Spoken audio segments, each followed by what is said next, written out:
Juan Ramón Caridad, responsable de GAM Investments en España. Juan Ramón, muy buenos días. Buenos días, encantado. Bueno, hay preocupación por el tapering, aunque todo parece indicar que se va a retrasar un poquito más de lo esperado. ¿Cuál es vuestra previsión? ¿Cómo lo veis vosotros?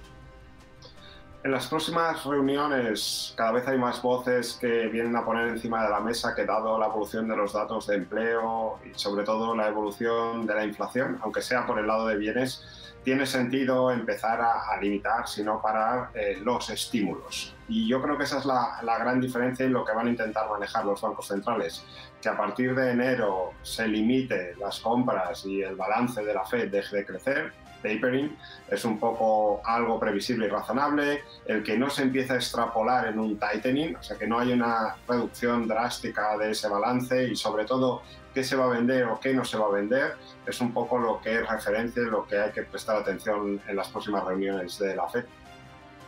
¿Qué estrategias podemos seguir para sacar partido a la inflación en este momento, al menos si es momentánea?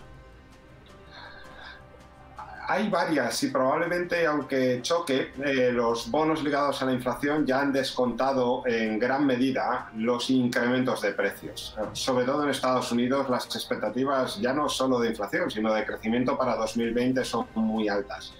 Y si eso es así, lo que empieza a ser interesante es, uno, buscar estrategias que ganen o que aporten rentabilidad cuando las curvas positivicen, cuando los tramos largos de las curvas, los tipos de interés a largo plazo empiecen a subir. Es muy interesante para ese tipo de estrategia los fondos Global Macro.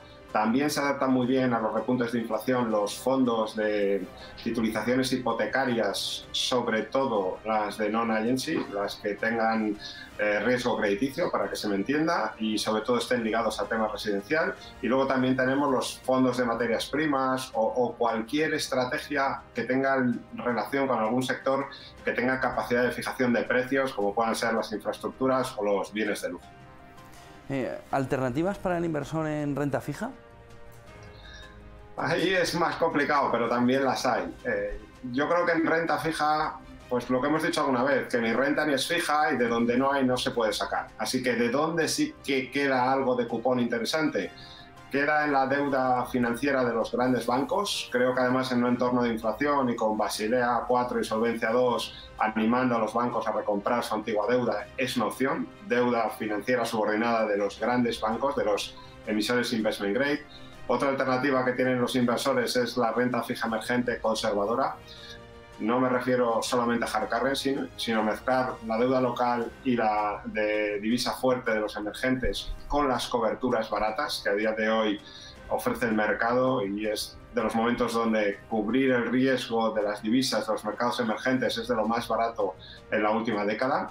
También los inversores que quieran aportar algo de cupón a sus carteras tienen los fondos de fusiones y adquisiciones, los ya anunciados y de empresas medianas o pequeñas.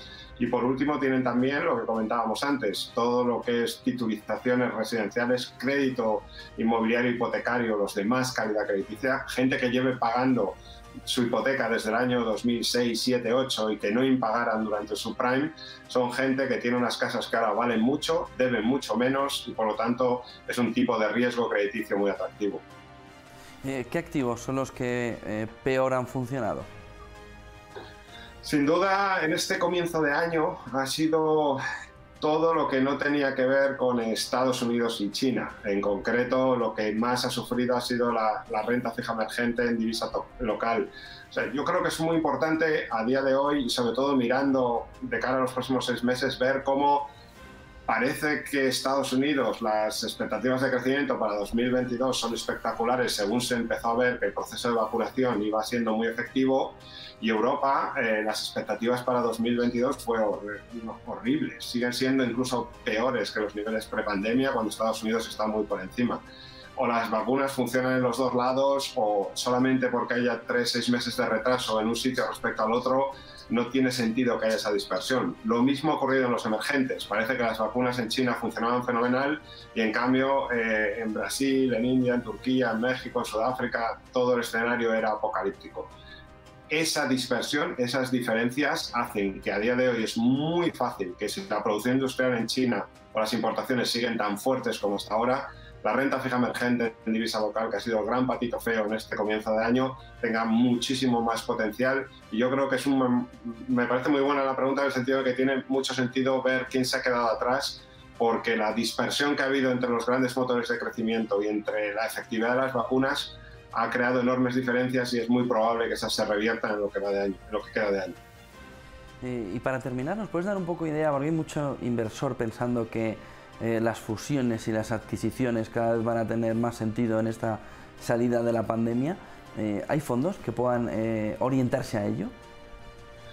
Sin duda, y es importante entender que siempre que hay dinero barato, y sobre todo en Europa, pero en el resto del mundo los tipos de interés siguen siendo muy bajos. Siempre que hay excesos de liquidez, y sobre todo en momentos de recuperación y en las últimas fases de la expansión del riesgo crediticio, pues hay oportunidades. Es verdad que el inversor conservador debería limitarse a fondos de fusiones y adquisiciones, de operaciones ya anunciadas, a ser posible entre compañías que no sean monopolísticas o que no representen fusiones transfronterizas, porque ese tipo de deals a veces se complican.